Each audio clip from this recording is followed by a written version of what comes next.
This movie attempts to weave a chilling tale of family secrets, cultural identity, and supernatural horror. However, it ultimately collapses under the weight of its own ambitions.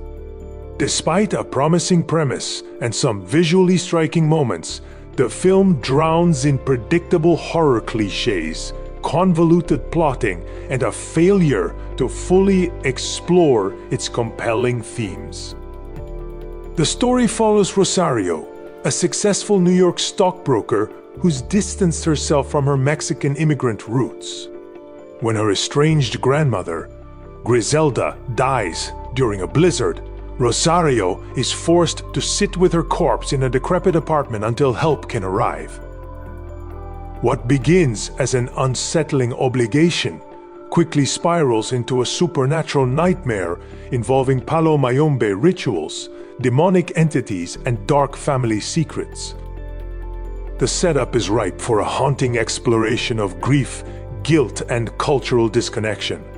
But this movie squanders its potential with a script that feels like a patchwork of better horror films. Emeraude Toubia's performance as Rosario is earnest but lacks the depth needed to carry the film's emotional weight. Rosario's journey from detached career woman to reluctant occult investigator feels rushed and unconvincing, particularly as she pivots from ignorance to performing complex rituals with little explanation.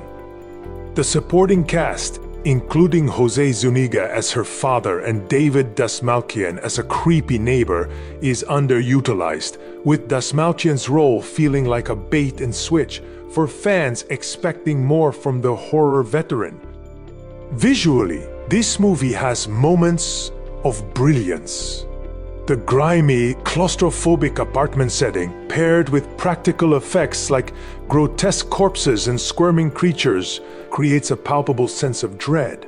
However, these moments are undermined by a reliance on overused horror tropes like creaking floors, shadowy figures, and predictable jump scares that feel recycled from countless possession films.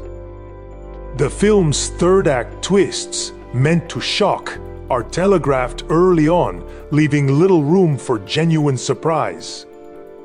Thematically, this movie gestures toward rich ideas about immigrant sacrifice, generational trauma, and the cost of assimilating into a cutthroat American dream. Yet, these threads are buried under a barrage of plot contrivances, like Rosario conveniently finding answers via Google or stumbling upon expository books when her phone dies.